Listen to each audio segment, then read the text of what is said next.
So we can get into our loose topic now. This is one I'm excited for. So obviously the Game of the Year conversation happens towards the end of the year. You get it around October, November, once everything's out. But it's important, I think, like in quarters at least, to kind of take what's been released so far and give your kind of impressions on what your personal game of the year so far is. So I think what we can format this is we could say each of our respective, what we think is our personal game of the year. And then we can have like a general conversation on this year in gaming in general, and some of the heavy hitters and some of the heavy hitters we think to come that can give some of the ones that are already out a run for their money. Okay. So, Steve, what's your personal game of the year so far? So, as of right now, and I'm sure it may be similar to many people's, my game of the year, as of right now of 2020, has to be Final Fantasy VII Remake. And, I was looking at really the games I've played this year, and, we'll get into it more in a second, but, like, when I think back to, it was pretty much between Final Fantasy and Doom. Okay. And, when I have to think of them as the whole package, where Doom had so many things where I just rolled my eyes on, and like the ending kind of fell apart. Where Final Fantasy, as the same, had so many things I was just like, ugh, and I have a lot of problems, and we'll discuss that when we do the full spoiler cast. But when I think about the games I kept talking to people about, the games I kept looking looking into things about, and me and my friend had a conversation the other day for like 2.5 hours about Final Fantasy, because him and I haven't seen each other in a little bit, and it was just a constant thing. It's like we discussed Doom, we're like, yeah, that was great, ripping this head off, this section, this power up was super cool, and this gun was cool, and that's where the conversation ended. When we were talking about Final Fantasy, I think Final Fantasy itself cheats because there's so much more to come, and I know what's coming, and I can't wait to see some of that stuff into fruition and see other characters. Like I can't wait to see Vincent in Final Fantasy. Oh my goodness, I can't wait. Yuffie, Kate Sith. There's so many cool characters to come. Vincent Valentine. I can't wait for it. It's full-fledged. I'm assuming this is probably going to be a section you play as Zack Fair. So those are the things that I can't wait, and I had to give to Final Fantasy, not just because nostalgia, because as much as I like Final Fantasy VII's world with all their movies and games, I was very skeptical that this game wasn't gonna ever get remade and didn't need to be remade, and now I cannot wait for part 2 and 3 and 4 and whenever they end up doing. But that's the really only contender right now, because when I look at the rest of these games that I've been playing in 2020, some of them are obviously not 2020 games. When I look at those games, I can't give it to My Hero. I can't give an anime fighter that, there's other close ones that, my other close one would, like I said, was Doom Eternal, because that's the only thing. And Persona 5, I was very iffy on giving even a classification of a game as a new game anyway. So what's your game so far, 2020? Yeah, so my game of the year is also Final Fantasy VII. I have a lot of positive feelings, a couple small little negative things about it, but generally speaking, I think it's a phenomenal game. I won't get super into it again because we have that Final Fantasy VII Remake spoiler cast coming next week, so we can finally talk in depth about that, and I'll get into my skepticisms about how they're gonna somehow adapt this massive game considering the pace they're going at. But that's a discussion for another cast. But yeah, Final Fantasy VII Remake is definitely my game of the year so far. A close second for me is Animal Crossing. I really, really enjoy it. It's in many ways a simple formula perfected. Now, there's a lot wrong with this game, the way the online infrastructure is and the weird limitations they put on stuff. And when somebody's in your town, you have to stop when they freaking go through a door, and the fact that you can't change a painting on your wall when they're in your town because it locks down, and that's probably because of memory limitations and the fact that they can't necessarily render a dynamic world with multiple players at the same time. It's a strange limitation for them to have for a Nintendo first-party game. But generally speaking, yeah, I love Animal Crossing. I have so much fun for it. And it's my most played game of the year, so I'd be remiss not to put it at like a very close second for me. Doom Eternal I also have a ton of love for, but I haven't completed it yet. So that's a game that I play very piecemeal. Like I kind of inject it in between other games, and I pay like an hour or two here and there and kind of just slowly work my way through the game because I enjoy it so much that it's not one of those games for me personally that I'm like rushing through to get to some kind of narrative. It's all experience based for me. that it's like I want that Doom experience of that fast, kinetic, chaotic gameplay. And I need to be in certain moods for that. That's not something that I'm super invested in the lore, so I don't have to find a need to like run through it. Like I'm not rushing to get my head bashed in by marauders with shields. That's not something I'm rushing to get to. I'll get to there when I'm ready to cry. But in the meantime, so what is your thought on this year in games in general? Now, understanding that the COVID-19 pandemic has put us in a weird position where a lot of games that should be out soon are not out yet, but and are not going to be out for some time now. But we got some heavy hitters on the horizon coming soon. No pun intended. But what do you think about this year so far, and what do you think about this year in totality? What do you think is our potential game of the year contenders?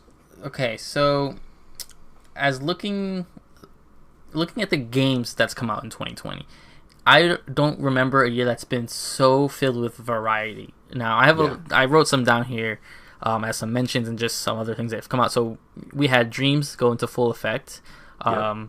My Heroes 1's Justice 2, Doom Eternal, Animal Crossing, Resident Evil 3, Final Fantasy 7 Remake, Bleeding Edge, Persona 5 Royal, not to mention Dragon Ball Z Kakarot.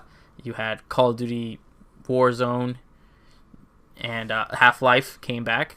With Half-Life Alyx, and Predator, obviously Predator Hunting Grounds being the new, multiplayer centric game. I just don't think I could have guessed this lineup of games. Did Neo 2 come out this year? Neo 2, I'll check for you right now. Actually, because if Neo 2 came out this year, I want to give a quick shout out to them too. Yeah, let me see. Neo 2, that was March. Yeah. Okay. Shout out. I just want to give a quick shout out to Neo 2 because I know a lot of people are loving that game. Yeah. Actually, I didn't mention it on the games we're playing, but a quick injection. I did restart Neo. So the original? Yeah, the original, the first one. Isn't it amazing? Yeah, it's brutal though. Like, they ain't playing with you. There's one time like I felt my hands squeeze and I heard my control just like, and I was like, break your controller? Oh no! So I put Persona in. Bring you back to the Mad Catz days. Yeah, so, but again, this is such a weird lineup of games. And for the most part, I know like Bleeding Edge was really the only game on this list, I think. Let me look at it again. Bleeding Edge and Dragon Ball Z Kakarot were the games that really didn't hit what they should have hit. They were very underwhelming and I'm a huge, as big of a Dragon Ball fan I am, and I have not played. I technically did play Kakarot, but I did not buy it because that game is not too good. It's I knew that game was in trouble. The fact that a mainstream like big Dragon Ball Z came out and no one has said anything. Yeah. I was like, that's no good. Yeah, there's a lot wrong with it, and it's a lot wrong with it. But again, the variety of this year, like this, to think that the same day I played Doom Eternal, I also was planting flowers in Animal Crossing. The same day after I was done running away from Nemesis, a couple of days later, I was, blowing up the reactor in Final Fantasy 7. And, days later, I was playing Persona. I was running around Mementos. And, it's such a weird buffet of titles and variety of gameplays. Like, puzzles, this is fighting, this is this. And so I think games, the gaming year of 2020 has been definitely a variety one.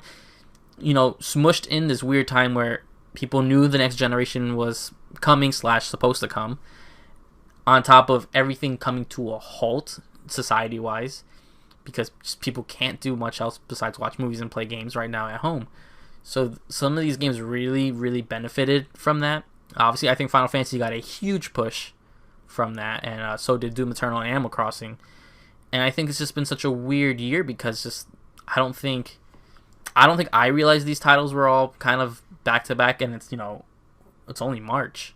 It's only April, and the rest of the year was supposed to continue. The rest of the year was supposed to continue this stream. Before delays and stuff. At this time, a couple of months ago, we would have been playing Cyberpunk. Yeah. I have behind me. I have the Johnny Silverhand figure, which I forgot I pre-ordered, because it was supposed to come out the same day the game did. Yeah, April, right? Yeah, it was supposed to, and don't get me wrong, I know they need a lot of time, but man, I would have loved to have that game by now. Yeah, how amazing would it have been in quarantine? Man. So looking at games that are still slated to come out, now I only went with a few that are almost definite coming. So the only one I really don't know, there's only 2 on this list that I kind of put an asterisk next to, and that's Halo Infinite and The Last of Us 2.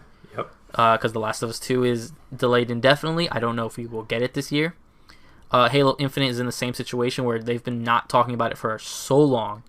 Yeah, that's tied to launch, and as of right now, the console is slated for launch, but again, obviously, that could be bumped to next year. So. Yeah, and it's weird because it's supposed to be both, because there's an Xbox One version of Halo. Yep. So I put an asterisk there because that's in this weirdness. But other games that are supposed to be coming out, so Wonderful 101 Remaster on everything. Ghost of Tsushima is, as of right now, not delayed. We have that Ninjala that's on Switch. That I don't know if you saw that Ninja Splatoon fighting stretchy arm. It's like they showed that off some time ago, so I'm surprised that's just coming out now. Yeah, but that is a free-to-play game, which I don't remember it being announced as a free-to-play game. But anyway, that's a free-to-play game. I think there's a beta soon, and it releases in May or something like that. Marvel's Avengers, we're supposed to have played by now, so that's delayed into... Well, I wouldn't have played it. Maybe I would have played it by now. That's September, I don't know. right? That is now, as of right now, September. Okay. Destroy All Humans remake has been THQ. That's exciting. I'm super excited for that game because I love that franchise. To see that come back, I'm super excited for it. They've never given a date in general, I believe. I think even now they still probably will not give a date. The last time I heard anything about it is when they announced that like $400 collector's edition. Yeah, I remember that. They did that in the SpongeBob game or something like that. It has a crazy expensive collector's edition. And then the other game looking forward to upcoming is obviously Cyberpunk 2077. Yeah. Which I think is going to be the big fall game. I think, the summer's going to be sort of a drought, small titles, indie titles, and some of these other games I mentioned will probably be sprinkled throughout there. Besides Ghost of Tsushima, if that does not get delayed. I think from Ghost, there's not going to be much to really talk about. There'll be small titles, like I said. And then it's pretty much radio silence until Cyberpunk hits, if Cyberpunk still hits this fall. And if I add that list to the list that's already been out and the other games we mentioned, that's a crazy year. It's a crazy year to think that at the same time that you did all this stuff back to back. Like, it's just an insane year to think of that. And I just don't... the only word to recap this year is just variety and strange. It's just been a strange variety of games. Yeah. Yeah, I mean... And I'm kind of trying to put my headspace into like fast forwarding to like December when all's said and done and nothing else is delayed. Let's just say everything as it's slated right now does come out. What are the guys standing at the top? Like, what are the big heavy hitters? Some of them are going to get bumped, I think. Some of the heavy hitters from the top of the year are probably not going to resonate all the way down to there. I think for some people, they're going to probably bump Animal Crossing. But I think as one of the big 3, Nintendo, and that being their game of the year, I think you need to put that there. Yeah. Because that's going to be, we're talking hundreds and hundreds of hours per person on that console. That's not something you can understate. So I think for the Nintendo offering, you got to put Animal Crossing there. Doom Eternal is big, but I feel like that gets bumped once Cyberpunk and Last of Us are in the fold. For sure. I feel like that's going to get bumped as much as I think that's a phenomenal game that came out early this year. And I think once you factor in all the multi-plats that are going to come out and the Sony first-party games, it's going to have a tough time getting that game of the year outside of like the FPS people. And FPSs are tricky when they're not super story heavy. They don't have the massive replayability to the outside people other than the FPS fans. So I think that gets bumped. So you're going to be dealing with basically Animal Crossing. Final Fantasy VII is probably going to stick around. Cyberpunk's going to be big. Last of Us. Ghost of Tsushima is kind of an unknown quantity because it's a new IP. That can be a Days Gone situation or it can be a Horizon situation. It can go a lot of different directions. I love Days Gone, but we'd be lying if we said that lit the world on fire. It didn't. It's popular amongst Sony fans, but again, it's an exclusive, and it's not something that's selling consoles. Nobody's being like, I need to get a PS4 Pro so I can play that motorcycle game. That's not, unfortunately, what's happening. Also, I would like to mention another one that's a possibility to be a game of the year that no one's really talking about right now, which is Dying Light 2. Now, we don't have a date on that, but that could come out of nowhere. We don't know where Techland is in terms of development. if that's able to make it out into 2020, that's going to be big. If they're able to capture a lot of that spirit of the original one, now that that's an established name, that can light a fire under these people's butts. And then Halo Infinite is just, if Microsoft's able to get that out this year, anytime an Halo comes out, that shuts everything down.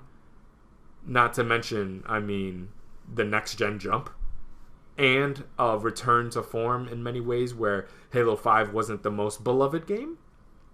But if they're able to recapture some of that spirit, have a solid engine, and the fact that Microsoft and Xbox fans are thirsty for an exclusive, like that could be pretty big too. So this is the first time where I feel like we can have a 5-6 way, game of the year contender competition, which is incredibly competitive considering where we were other years, where it was usually it comes down to 2 to 3. Yeah, usually. And there was always one that was like definitively the game of the year.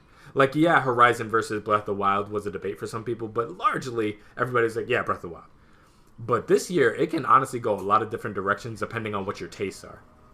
Yeah, that's what I feel. Again, besides some of these... Again, I feel the same way. I was almost going to say that verbatim for Ghost of Tsushima. It's stuck in this place where it can be Horizon or it can be Days Gone, where it kind of comes out, does well, because Days Gone did sell pretty well, especially in Europe and stuff like that, sold well. And I think it's going to do probably somewhere more...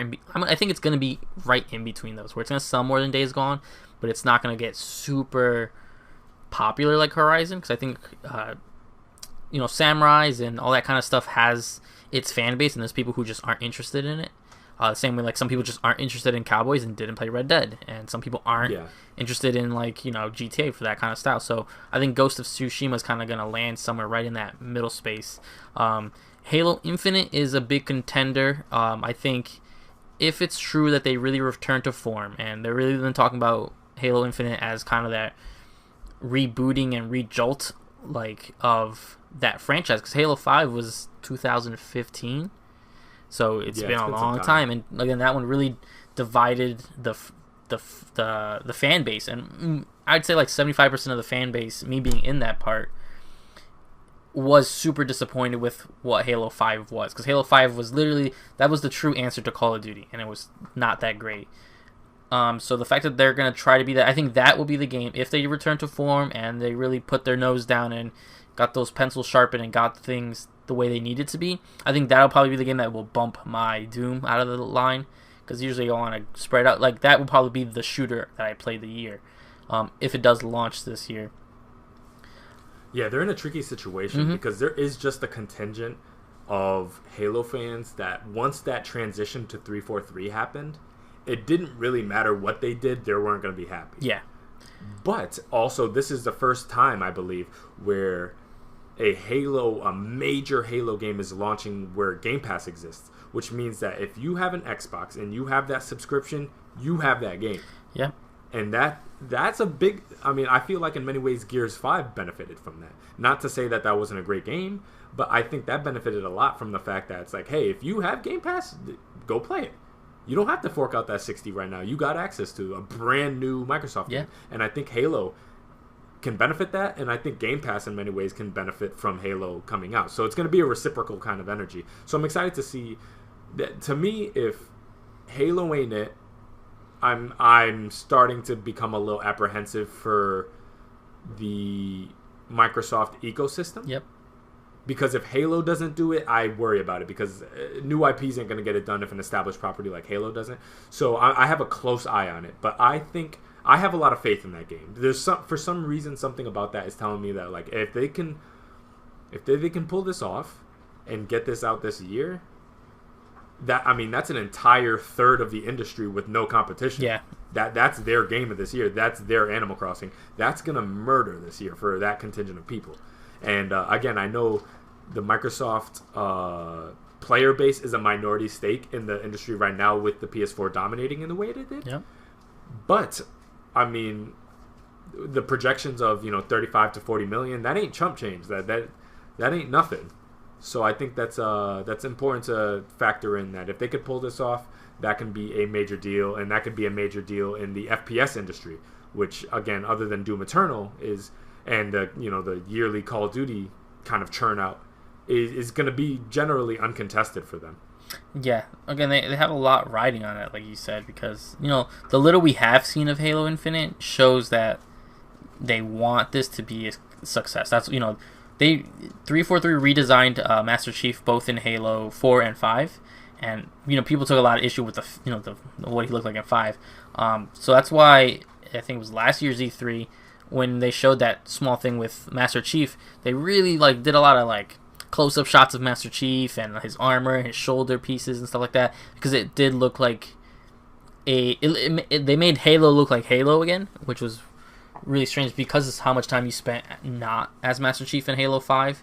I think they're starting to do that, and I think we need to start seeing some stuff about it again, because if they still plan for it to be this year, which I think would work in their favor, even if they have to somehow do a later launch for the Xbox Series version. Again, right now, it's all still planned to come out this year. I think you do need Halo Infinite this year. I think the fans have been waiting long enough. I think that Microsoft has learned that in their Xbox One, none of those new launch titles that they had. I think most people, when I've discussed to them what their Xbox One game, like that one Xbox One game they really liked, most of them actually it's I can't think of the name. It was Insomniac's game. Sunset Overdrive, and that's a second party, and it's technically still exclusive. It's on Steam, but that company is owned by Sony now, and we're gonna get to the point where we're gonna see Sunset Overdrive on Sony, or at least the sequel. So you're gonna, Halo really has to come fighting. When I look at the rest of the list of anyone else who's going to make an impact, I mean, Marvel's Avengers, I probably will see it all over Twitter and IGN. It'll probably sell well just because of name. Yeah, I think that game is super late. I think that game should have come out between Infinity War and Endgame. I think it would have sold. Oh, that would have murdered. I don't know what they're thinking. I understand the game is suffering from so much stuff. I think that's where that game would have really, because that would have been a year after Spider-Man, right? Roughly so. Like that. Yeah, around there. So that they missed their window. So that game's gonna be fine. I maybe I'll pick it up on. I feel like it's gonna come to Game Pass maybe or something like that. So I probably won't even pick it up for a while.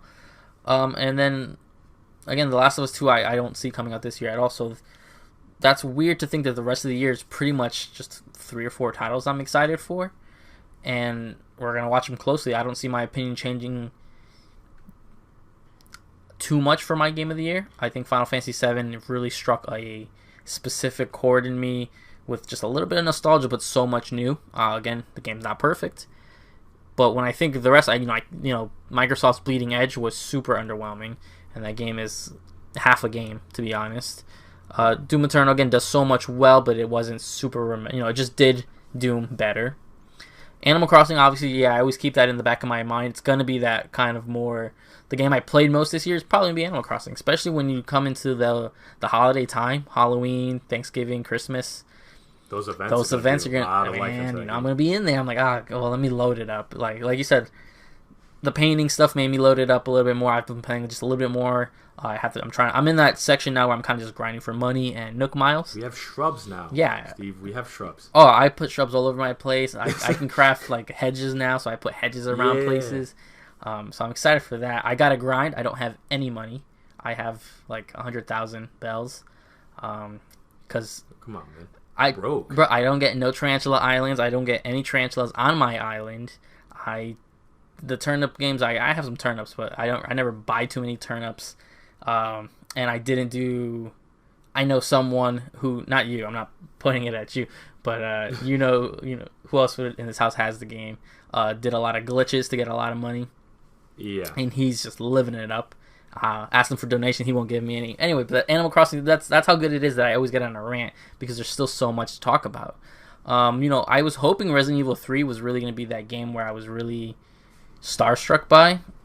I fully went to thinking that I was going to like Resident Evil 3 remake way more than Final Fantasy 7 remake, and it didn't. I enjoyed my weekend with it. I dabbled in it a little bit after I completed it. There's just not much else to do unless you were trophy hunting, and that trophy's annoying to get, so I'm not going to go for it. I just don't see when I'm gonna play Resident Evil 3 again. Maybe on a weekend if a friend is over or something like that. But the Resistance online mode was definitely not it. So no, I didn't like that. No, yeah, it's they try to fluff it up by adding Jill into the online. It doesn't make any sense. Again, besides that, it's such a weird thing that like the heavy hitters are out pretty much. You have like the 3 standouts. Besides that, it's almost sad to say like, man, the year's over. Unless of course things are announced during what would have been E3 time. Yeah. Cyberpunk and Last of Us come out. That changes the conversation for sure. I think anyway. I believe Cyberpunk is coming out on its scheduled date because they did just show off that new Xbox, the control. These things gonna start being in production. I hope. I think I may just be more hopeful because I think Cyberpunk 2077 that will definitely be my fall game that I'll be gonna just be constantly grinding out because I can't wait for it. And then The Last of Us obviously is something. The Last of Us is a little bit different. Like obviously that'd be the game that would easily knock out Final Fantasy VII for me. Yeah. And probably would knock out pretty much anything this year would be The Last of Us 2. Even though that's a game I would probably not try to play. I would try to beat it probably as fast as I beat Final Fantasy VII, which was in 2 weeks span. So it's such a weird year. Even ignoring, the whole COVID situation that really threw a wrench in the plan. But there's games out there for anyone right now. No matter what you're into, there's a game out there for you. And there's a game where you could call yourself, if you're a huge VR fan, Half-Life Alyx, I heard it's fantastic. I'm not a huge Half-Life fan. I heard even if you're a Half-Life fan, you'll love it. And I hear if you're a VR fan, you'll love it. Hopefully we see it come to PSVR. I'd pick it up there probably. That'd be awesome. Mm-hmm. I doubt it because of Valve, but... Yeah, but I mean, Valve likes money. They do. Yeah, I mean, and I guess to wrap it up, mm-hmm. I would say that this is one of the first years in a while where at the end of the year, when all is said and done for that Game of the Year conversation, everybody has something to put forth. Like, Nintendo's got something, Xbox got something, possibly, and then PlayStation's got something. And seeing everybody be able to compete for that top spot, I mean, I know it's a cliche, but, like, the gamers win here, for sure. Like, no matter what ecosystem you're involved in, everybody's got something. Yeah. And, I mean, that's a big deal. And not to mention, the fighting game community, when Guilty Gear comes, like... Yeah, the fighting game, like I always say, I'm kind of in that kind of community, always keeping it. They're playing a lot of that, it's about, not Blaze Blue. It's an Arc System game. It's that fantasy sword game. Oh, I know which one. Let me see. I forget the name of it. I'll get the name in a second. But like you said, game for everyone out there. Yeah, no, it's going to be a big year when all is said and done. And I mean, even if things get pushed out of the fall, I think there's more than enough to kind of satiate everybody's play. And the good thing is, not only are there are like short experiences like Resident Evil 3 that kind of come and go and you play them and they are what they are, but there are also ones that are going to stick around for a long time. So like people are going to be playing, I mean, Final Fantasy kind of comes and goes. In terms of like it's a fixed narrative experience, but like Animal Crossing is going to go indefinitely as long as you want to play, and Cyberpunk looks like to be a freaking long game too, so who knows. Yeah, there's going to be DLC anyway. They say they're going to be just as big as the ones for Witcher.